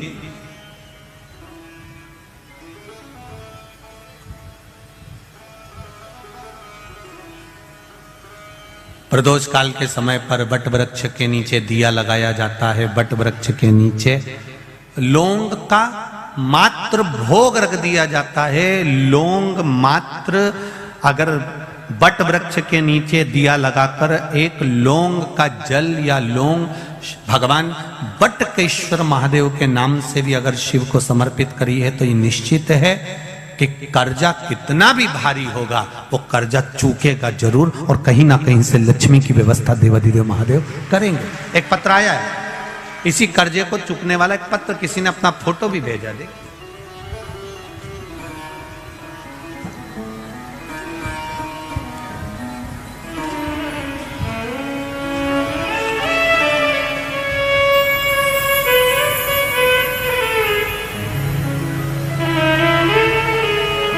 मेरा नाम राजा राम जाधव, पाटिल गांव, औरंगपुर, शिवपुर, शाहदा, जिला नंदुरबार, महाराष्ट्र से आया हूं। कहीं बैठे हो तो हाथ हिलाइएगा। आप ही हैं? दोनों हाथ हिला दो ऐसा, श्री शिवाय नमस्तुभ्यम। एक बार फिर से हिलाइए दोनों हाथ, श्री शिवाय नमस्तुभ्यम। महाराष्ट्र नांदूरबाग से आया हूं। मेरा परिवार टीवी के माध्यम से कोरोना काल से कथा सुन रहा है। आपके प्रवचन दिए गए कर्ज मुक्ति का उपाय सुनने के बाद मन में इच्छा जागृत हुई और उपाय करना शुरू किया। आपके कहने से बड़ के पेड़ के जड़ में बटकेश्वर महादेव के नाम से आपने जो बताया था वैसा की वैसा ही पूजन करना प्रारंभ करो।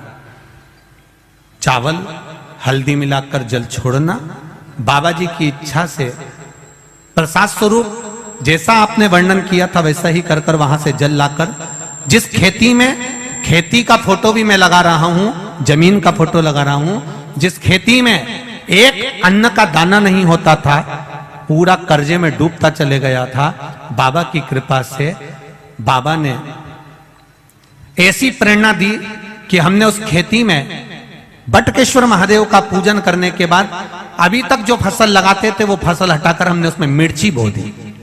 आप बार बार कथा में कहते हो काली मिर्ची काली मिर्ची, तो हमने मिर्ची लगा दी। हमने ये थोड़ी ना कहा था कि तुम मिर्ची लगाओ दादा, हमने मिर्ची बो दी। और बाबा की कृपा देखिए, बटकेश्वर महादेव का नाम लेकर गया था, इतना कर्जा था कि प्राण जाने की नौबत आ गई थी, पर बटकेश्वर महादेव की कृपा से मिर्ची लगाई और मिर्ची की जो फसल आई उसने मेरा पूरा कर्जा चुका दिया। देवाधिदेव महादेव को नमन करने आया हूं। बाबा की कृपा से खेती तो इतनी है गुरुदेव कि बाबा ने खूब दी है, पर कर्जा भी अपार था जो बाबा ने मेरा चुका दिया। मैं बाबा को नांदूरबाग महाराष्ट्र से आकर यहाँ प्रणाम करने आया हूँ। बैठिए, श्री शिवाय नमस्तुभ्यम। ये शिव है, ये शंकर, ये औघड़ी, ये दयालु। तेरी कृपा बिना ना हिले एक भी अणु, लेते हैं श्वास तेरी कृपा से।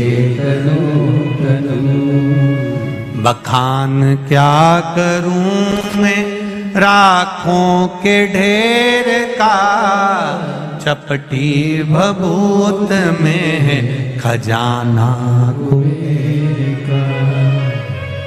आपसे भी कहना चाहूंगा, आप जिस भाव से, जिस हृदय से, जिस चित्त से इस पावन शिव महापुराण की कथा को सुन रहे हो, श्रवण कर रहे हो, इस ग्राउंड में बैठकर, इस सुंदर कथा स्थल पर बैठकर, लाखों की संख्या में आकर आप इस कथा को श्रवण कर रहे हो, आस्था चैनल पर सुन रहे हो, फेसबुक ग्रुप पर सुन रहे हो, ये विश्वास रखना, दिल से सुन रहे हो तो मेरा बाबा देता भी दिल से ही है, खाली नहीं छोड़ता, वो देता है दिल से। आप यहां से जब जाएं तब एक बार दिल से उसको नमन कर कर, दिल से कहकर जाना, उसको हृदय से विनय कर कर जाना, निवेदन कर कर जाना, करेगा। बिना मांगे दे देता है, बिना मांगे। रिटर्न बढ़ल बाबा, बिना मांगे प्रदान कर, बिना मांगे वो दे रहा। शिव कृपा आप करो। प्रसाद मांगा नहीं जाता। शिव महापुराण की कथा कहती है, प्रसाद देने वाला अपना हाथ खुद आगे बढ़ाता है देने के लिए। शंकर भगवान पर जल चढ़ाओ तुम, भले मत मांगो। जिसने हाथ आगे बढ़ाकर शंकर भगवान पर जल चढ़ाया है, मेरा महादेव हाथ आगे बढ़ाकर उसकी झोली भर देता है, ये निश्चित है।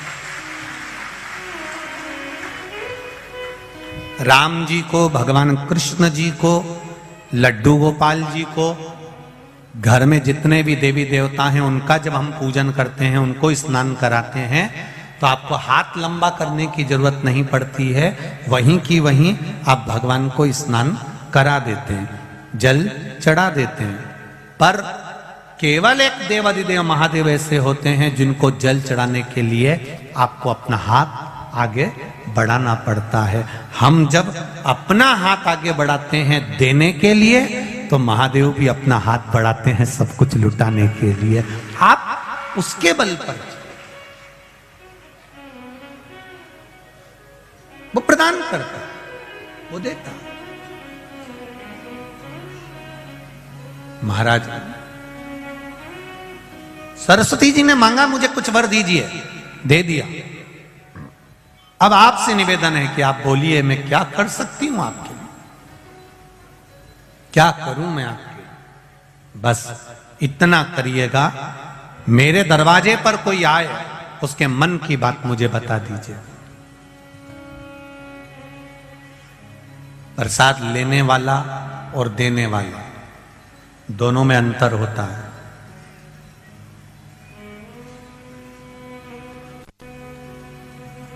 मैं बहेड़िया परिवार को बहुत बहुत साधुवाद धन्यवाद देना चाहूंगा।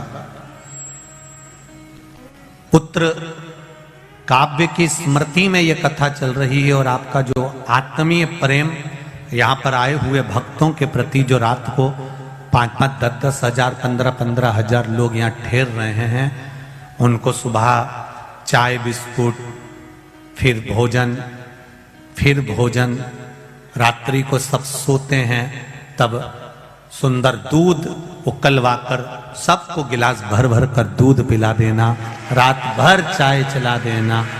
मैं बहेड़िया परिवार को धन्यवाद देता हूं, बहुत बहुत धन्यवाद। कथा तो बहुत देखी और बहुत करी, पर यजमान परिवार ने जो ये व्यवस्था दी है, यजमान परिवार ने जो ये व्यवस्था प्रदान करी है, ऐसी व्यवस्था कहीं नहीं दी। एक देखी थी रायपुर छत्तीसगढ़ में, बसंत जी अग्रवाल ने कराई थी। एक खरगोन में, वो कौन परिवार था जिन्होंने खरगोन में कराई थी। समिति कराती है तो समिति अपने हिसाब से व्यवस्था करती है। एक अकेला यजमान जब कथा कराता है और वो यजमान इतनी व्यवस्था देता है, तो बहुत भोलेनाथ जी से हम हर पल यही प्रार्थना करते हैं, बाबा इनको इतना देना कि ये दोनों हाथों से ऐसे ही लुटाते हैं, ऐसे ही कृपा कर। ये करुणा है भोलेनाथ जी की, ये दया है भोलेनाथ जी की, ये उदारता, ये करुणा है भोलेनाथ बाबा, ये दया। और फिर कहकर जा रहे हैं, इस व्यासपीठ से इतना जरूर कहूंगा, जहां जहां शिव पुराण कथा करी है, वहां वहां से लोगों ने डबल से फोन लगाया है कि एक बार शिव पुराण फिर दे दीजिए। मेरा बाबा शिव पुराण कराने के बाद इतनी कृपा कर देता है, इतनी दया कर देता है कि जितना लोग बाबा के लिए खर्च करते हैं उससे 1000 गुना बाबा फिर दे देता है। ये शिव कृपा, ये उदार, ये करुणा, बाबा फिर दे दे। ये उसकी उदारता है, ये उसकी करुणा।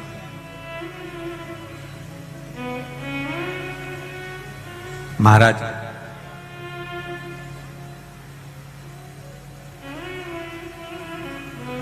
प्रसाद मांगा जाए वो एक अलग प्रभाव है, प्रसाद देने वाला आवाज लगाए, ए भैया इधर आओ, ले प्रसाद लेकर जाओ। कितना सुंदर कहा है स्कंद पुराण के अंदर। एक बार हमने पहले भी कथा में कहा, शिव महापुराण का एक संवाद की, सबसे ज्यादा नरक में कौन जाता है, तो कहा प्रसाद बांटने वाला जाता है। तो लोगों ने पूछा ये कैसे चले जाता है, तो कहा प्रसाद धर्म की जगह पर बंटता है, प्रसाद हमेशा अच्छी जगह पर बंटता है, जहां भगवान का सत्संग हो, भजन हो, कीर्तन हो, मंत्र माला स्मरण हो, कथा भागवत यज्ञ अनुष्ठान हो, मंदिर देवालय हो, प्रसाद वहां बढ़ता है। तो प्रसाद बांटने वाला नरक क्यों चले जाता है, तो कहा प्रसाद बांटने वाला जब प्रसाद बांटने खड़ा होता है, अपना वाला आया तो हाथ इतना बड़ा हो जाता है और पराया आया तो हाथ छोटा हो जाता है, इसलिए वो नरक चले जाता। पर आज इतने समय के बाद प्रसाद शिव महापुराण में एक बात फिर कहने जा रहे हैं, स्कंद पुराण की, पद्म पुराण की, गर्ग संहिता की और शिव महापुराण की एक बात आज आप लोगों को कहने जा रहे हैं जो अभी तक नहीं कही। शिव महापुराण के अंतर्गत कहा, प्रसाद देने वाला व्यक्ति जब किसी को बुलाकर अपना हाथ लंबा कर कर प्रसाद देता है तो वो भगवान विष्णु के बैकुंठ द्वार में, भगवान विष्णु के बैकुंठ में जहां माता लक्ष्मी जी भोजन बनाती है, लक्ष्मी जी भोजन बनाकर रख देती है, परसने का कार्य उसी व्यक्ति को दिया जाता है जो हाथ लंबा कर कर बुलाकर प्रसाद देता है।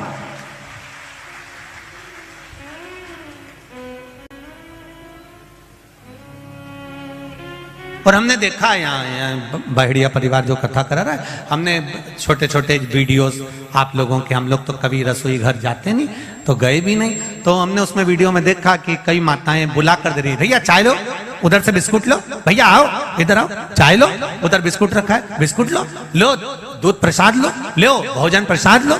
ये बुलाकर जो दे रहे हो, तो हम पूर्ण भरोसे से कह सकते हैं कि बैकुंठ में लक्ष्मी जी तो बनाएगी पर नारायण को भोजन आप ही खिलाओगे, ये निश्चित है, ये विश्वास है आप, ये जागरूकता है।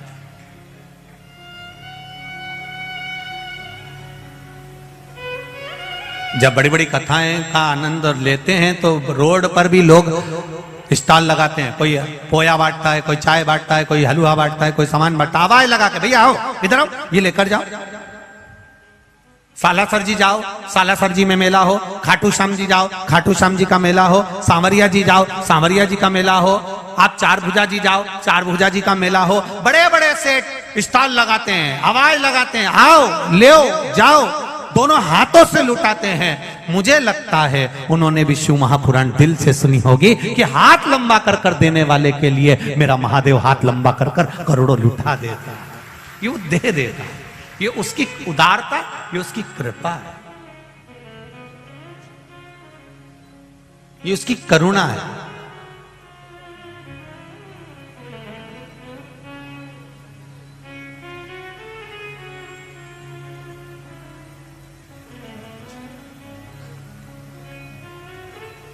और हम भी इस बड़ौदा की धरा से, बड़ोदरा से सीख कर जाएंगे बहुत कुछ,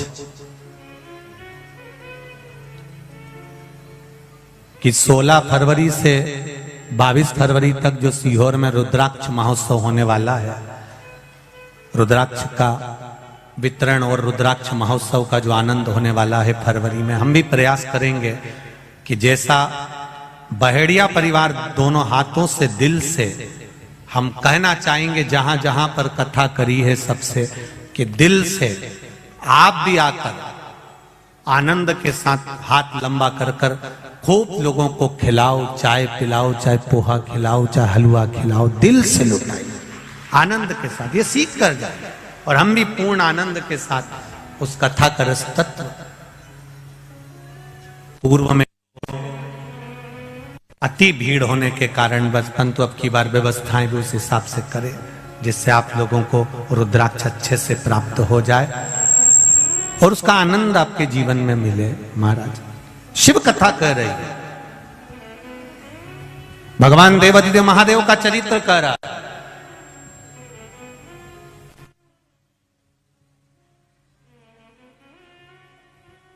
तारकासुर, बिना मांगे तारकासुर को सब मिल गया, देवताओं में हलचल मच गई, सारे देवताओं में हलचल मची तो देवताओं ने विचार करा आखिर क्या हुआ ये सब। तारकासुर का एक नियम था, बट वृक्ष के नीचे तारकासुर भजन करता है, आंवले के वृक्ष के नीचे तारकासुर भजन करता है, पीपल के वृक्ष के नीचे तारकासुर भजन करता है, शमी के वृक्ष के नीचे तारकासुर भजन करता है। ये हमारा सनातन धर्म कहता है, बट वृक्ष की पूजन करने वाला, बट वृक्ष के नीचे शिव की आराधना करने वाला, लौंग समर्पित कर जल चढ़ाने वाले का जैसे कर्ज मुक्ति होती है, उसी तरह आंवले के वृक्ष के नीचे मात्र ताजा मिष्ठान दूध का बनाकर उस सामग्री को भगवान आंवले के वृक्ष के नीचे पूजन करने से लक्ष्मी और संपदा की वृद्धि होती है। जैसे शमी का पौधा, शमी का वृक्ष शमी के वृक्ष के नीचे मात्र दूध और जल मिला हुआ जल, शमी के वृक्ष के नीचे मात्र ओघड़दानी अवधूतेश्वर महादेव के नाम से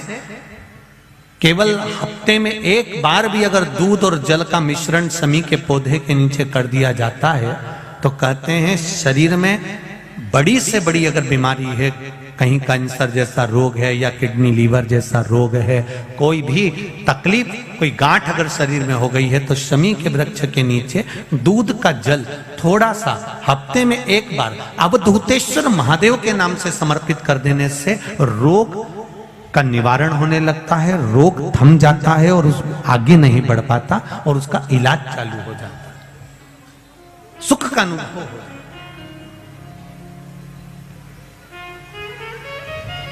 बस एक बात का स्मरण रहे आपको, आंवले के वृक्ष के नीचे अगर कोई भोग लगाया गया है पा सकते हैं, पीपल के वृक्ष के नीचे कोई भोग लगाया है पा सकते हैं, बट वृक्ष के नीचे कोई भोग लगाया गया है पा सकते हैं। जिस वृक्ष के नीचे भोग लगाओगे पालोगे, पर शमी वृक्ष के नीचे का जो भोग लगाया गया है वो नहीं पाया जाता। शमी वृक्ष का जो प्रसाद है वो आपको वहीं छोड़ना पड़ता है। शमी वृक्ष का प्रसाद वहीं छोड़। शिव कथा कह रही है, तारकासुर ने तारकासुर खूब उपद्रव। अब सारे देवताओं के पास सूचना मिल गई, जाओ 33 कोटि देवी देवताओं ने जाकर तारकासुर से बात करी है।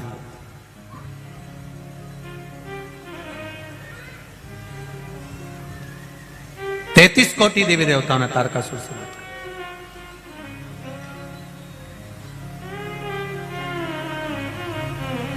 कहा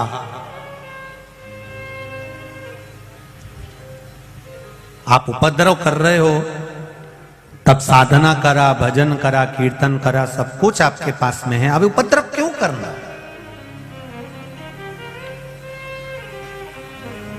तुम्हारी मृत्यु कैसे होगी वह आप बता दीजिए। तारकासुर ने कहा, मुझे मारने वाला संसार में कोई जन्म नहीं लिया है, मैं मरूंगा नहीं, ये निश्चित है। भगवान नारायण ने पूछा, कोई तो कारण होगा जिससे आपके प्राण छूटेंगे। दुनिया में पहला तारकासुर ऐसा था जिसने अपने मृत्यु होने का भी साधन बता दिया था। रावण ने यह कभी नहीं कहा था कि मेरे को मारने का साधन यह है कि मेरी नाभि में अमृत है। कंस ने नहीं बताया था कि मैं ऐसे मरूंगा, रावण ने नहीं बताया था कि मैं ऐसे मरूंगा, हिरण्यकशिपु ने नहीं बताया था कि मैं ऐसे मरूंगा, हिरण्याक्ष आदिक जितने भी असुर हुए इन्होंने कभी नहीं बताया कि मैं ऐसा मरूंगा। केवल शंकर भगवान का एक भक्त तारकासुर ऐसा था जो भगवान नारायण से कह रहे हैं कि मेरे मरने का साधन एक है, मैं मरूंगा तो शंकर भगवान के पुत्र के द्वारा मरूंगा। अब आप शिव जी का ब्याह करा दो और मेरा वध करा। अब दुनिया का सबसे कठिन काम है शंकर जी की शादी कराना।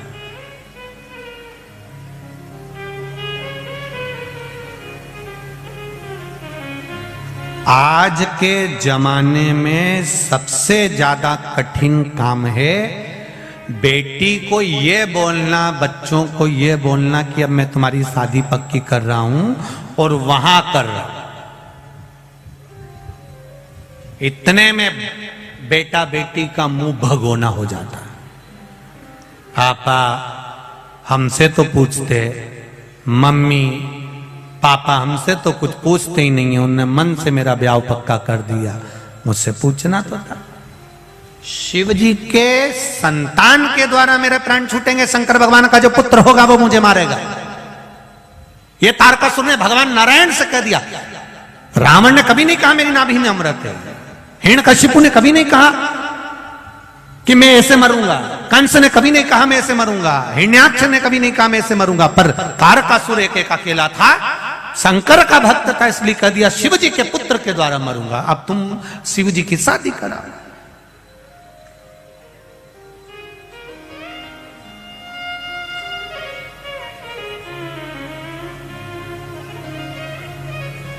तारकासुर से हमारे लोगों ने सीखा ये सीखा है हमारे लोगों ने, ऐसा नहीं।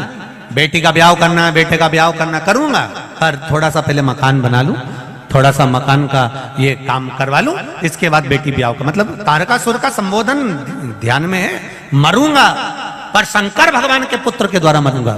भगवान शिव का पुत्र। अब शंकर जी तो समाधि में लीन थे, कौन मारे इनको? पहले समाधि तोड़ो। अब समाधि को तोड़ने के लिए सारे प्रयास कर लिए, तब आज ही का दिन मार्गशीर्ष शुक्ल पक्ष की त्रयोदशी कामदेव को बुलाया गया। जाओ कामदेव, जाकर समाधि तोड़ो।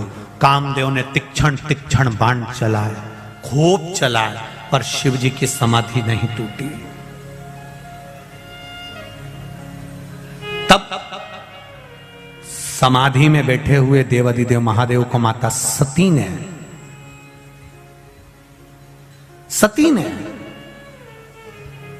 स्मरण कराया, ये मेरी बहन का पति है, मैं दक्ष प्रजापति की बेटी सती और मेरी बहन है रति। ये रति का पुत्र है, रति का पति है कामदेव। आप मेरे लिए कुछ नहीं करे, कम से कम इनके लिए थोड़ा सा आप नेत्र खोल लीजिए। देवाधिदेव महादेव रिश्तेदारी निभाना जानते थे। दुनिया में केवल एक देवाधिदेव महादेव ऐसे हैं जो अपने संबंध को निभाना जानते हैं, रिश्ता निभाना जानते हैं, संबंध निभाना जानते हैं कि संबंध किसको कहते हैं। शिव जी ने, कामदेव ने नेत्र खोल, जो बाण छोड़ा, शंकर जी का तीसरा नेत्र खुला। खुलते से ही आम के पल्लव में, आम के पल्लव में, आम के वृक्ष के ऊपर, आम के पल्लव पर कामदेव छुप कर बैठे थे।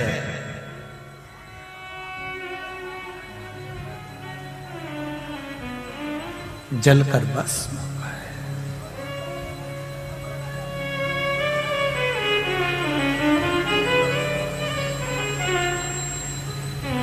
कामदेव ने आम के पल्लव को पकड़ कर रखा था।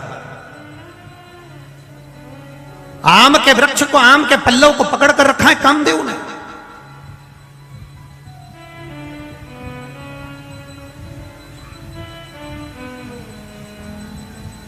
तैतीस कोटि देवी देवताओं ने आकर उस आम लेके, उस आम के वृक्ष पर 33 कोटि देवी देवताओं ने आकर कहा, कामदेव चिंता मत करो, अगर तुम भस्म भी हो गए, हम शिव से तुम्हें वापस प्राप्त कर लेंगे। कामदेव प्रसन्न हो गया, बड़ी कृपा करी। इस आम के पल्लव के ऊपर आपका मुझे दर्शन हुआ। आज भी सनातन हिंदू धर्म के अंदर घर में कोई भी शुभ कार्य होता है तो दरवाजे पर आम की बंदरवाल बांधी जाती है, क्योंकि वो आम की बंदरवाल नहीं होती, 33 कोटि देवी देवता चौखट पर आकर बैठ जाते हैं, और हम जब उस चौखट के अंदर प्रवेश करते हैं या बाहर निकलते हैं तो 33 कोटि देवी देवता हमको आशीर्वाद देते रहते हैं। ये आम के पत्ते की बंदरवाल है। अब इधर गुजरात में बनती कि नहीं बनती हमको नहीं मालूम, बनती है क्या? बनते हैं यहाँ पर। आज भी घर में शुभ कार्य होगा, आम के पत्ते लगाए जाएंगे, आम के पत्ते की बंदरवाल बांधी जाएगी। विवाह होगा, आम के पत्ते की बंदरवाल। आम के पल्लव में कामदेव छुप कर बैठे थे और आम के वृक्ष के ऊपर 33 कोटि देवी देवताओं ने आकर कामदेव को दर्शन दिया था, इसलिए आम के पत्ते की बंदरवाल बांधी जाती है। कई लोग कहते हैं आम तो खट्टा होता है, आम तो खटास होती है, फिर इसके पत्ते क्यों लगाए जाते हैं? क्योंकि 33 कोटि देवी देवताओं ने आकर यहां दर्शन दिया। आम के पल्लव के ऊपर, आम के वृक्ष के ऊपर देवता पधार कर दर्शन दिए। काम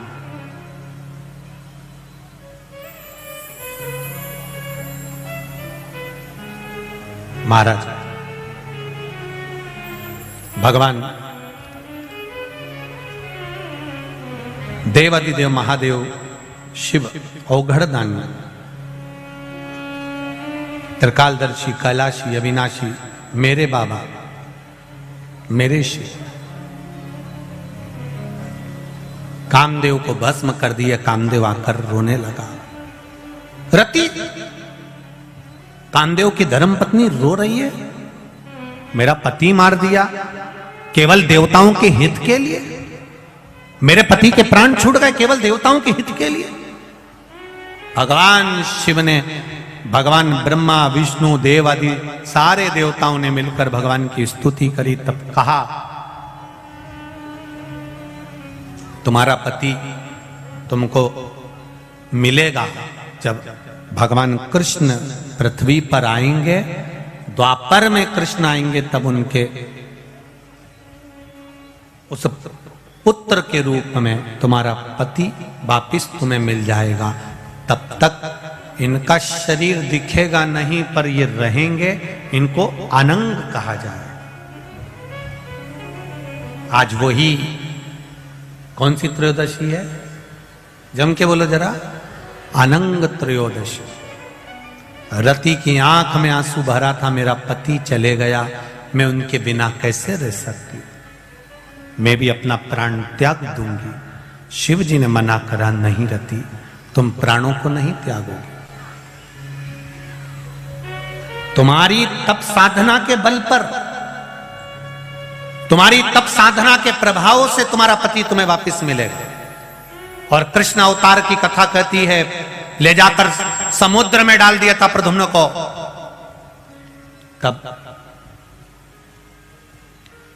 उस जगह पर फिर रति महामाया बनकर उसको अपना बल से फिर जीवित करती है, प्राप्त करती है।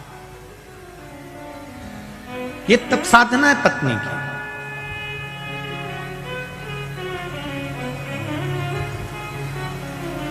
रति ने कहा, एक बार आपकी समाधि तोड़ने से मेरा पति मर गया, उसका अनंग हो गया, उसका शरीर चले गया, भस्म हो गया।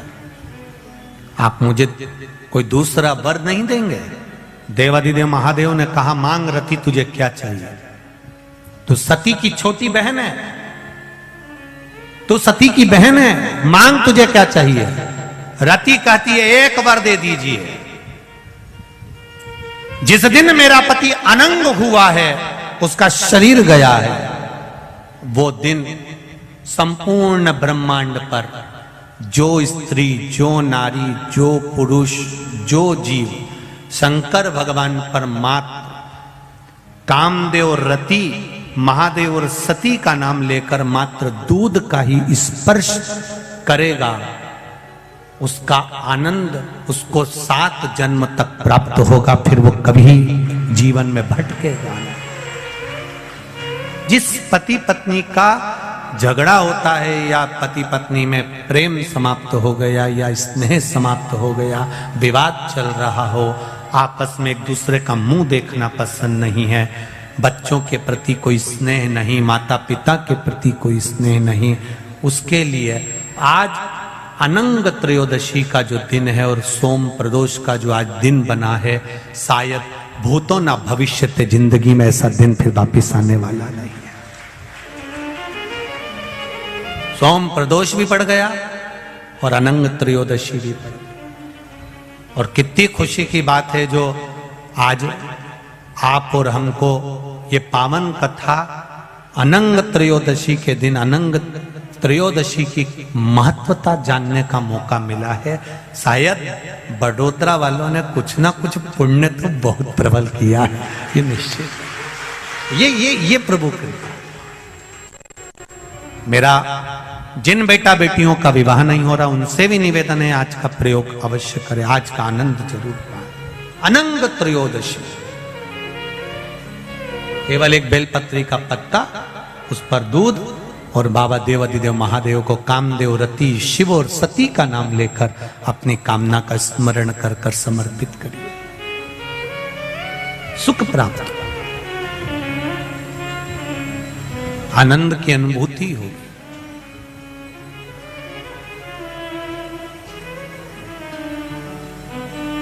एक आनंद, एक सुख उसके जीवन में प्राप्त हो जाता है। शिव कथा कर रही, भगवान शंकर का चरित्र कर रहा है।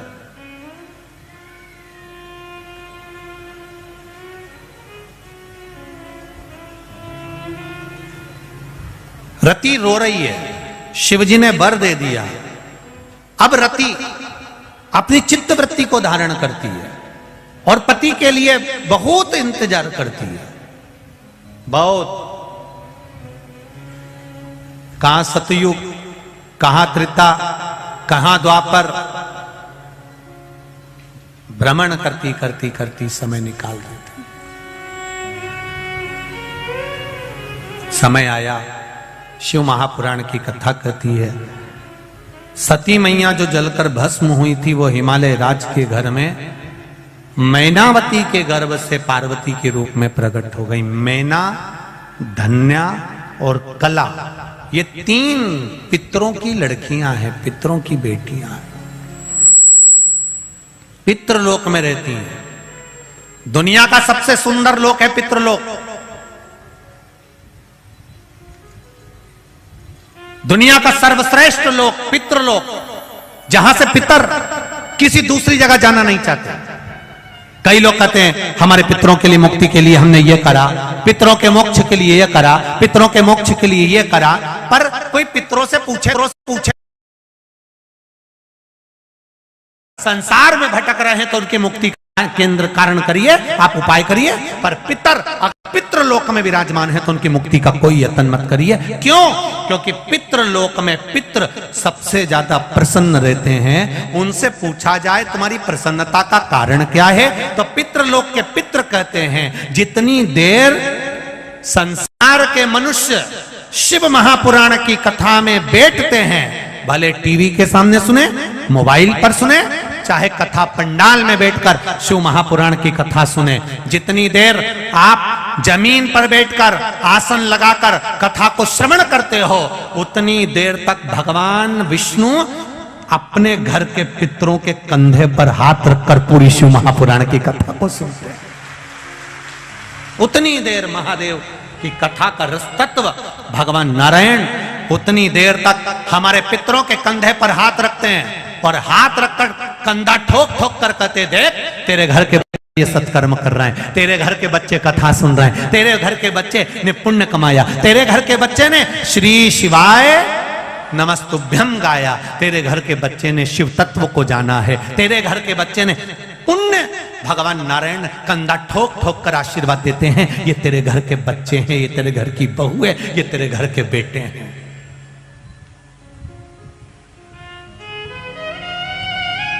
कितने सालों के बाद गुजरात को 2 कथा मिली है, एक ये, एक पावागढ़ के पास। कितना सालों निकल जाते हैं तब जाकर कहीं शिव महापुराण की कथा, और ये कथा पूरी होगी, और ये कथा पूर्ण होने की 9 तारीख को पूरी हो जाएगी। 12 तारीख को बैतूल, मध्य प्रदेश के बैतूल में शिव महापुराण की कथा प्रारंभ हो जाएगी। जो बैतूल के पास में ताप्ती, सूर्य नारायण भगवान की बेटी ताप्ती नदी जो बहती है, यमुना जी की बहन जो बहती है, उस यमुना जी की बहन ताप्ती के नाम से माँ ताप्ती शिव महापुराण की कथा श्रवण करने का सौभाग्य बैतूल वालों को मिलेगा। दोपहर में 1 बजे से 4 बजे।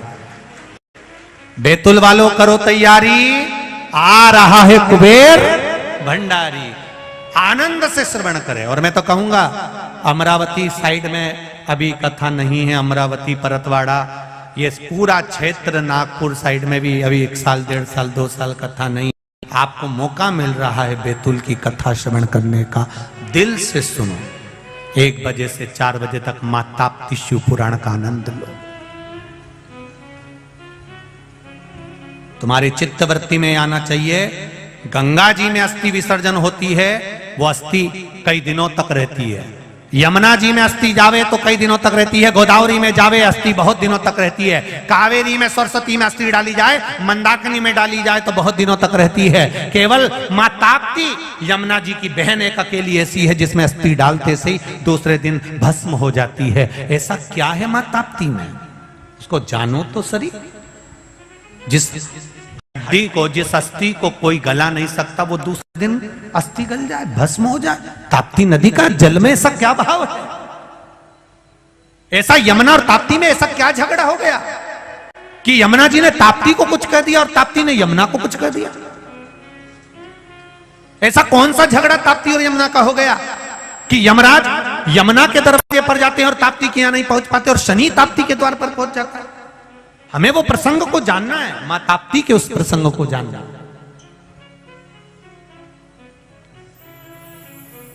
उसको पहचानना है हमें, मां ताप्ती के उस संवादों को। वो बैतुल की कथा में 12 से चालू होगी, उसको श्रवण करे 12 दिसंबर से, आनंद ले। शिव कथा कह रही है, भगवान शंकर का संवाद कर रहा है। पितृलोक में पितृ संतुष्ट हैं, आनंद में हैं। वो कहते हैं अगर मेरे घर के बच्चे सत्संग कर रहे हैं, संकीर्तन कर रहे हैं, तो मैं तो बड़ोदरा वालों को बधाई देना चाहूंगा, बड़े किस्मत वाले हो। हाँ, ये जरूर हो सकता है कि कथा स्थल ग्राउंड, क्योंकि बड़े बड़े कथा होती है, इतनी पब्लिक आती है, इतना ट्रैफिक रहता है, तो ग्राउंड थोड़ा दूर हो सकता है।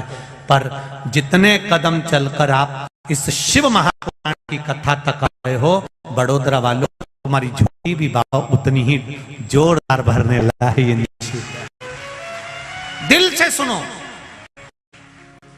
आनंद से।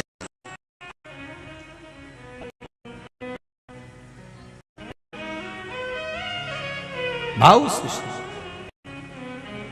शिव कथा कह रही है। भगवान शंकर का संवाद कहता है, मैना, धन्या और कला 3 देवियां बैठी थी, चली। सनकाद ऋषि को उनका चरण लग गया, वस्त्र लग गया, क्रोध में आ गए। सनकाद ऋषि श्राप दे दिया, तुम भूमि पर जाओगी। पितृलोक कौन छोड़ना चाहेगा? जब इतना सुंदर लोक है तो कौन छोड़ेगा? पर उन्हें जाना पड़ा क्योंकि श्राप लगा था, जाना पड़ा।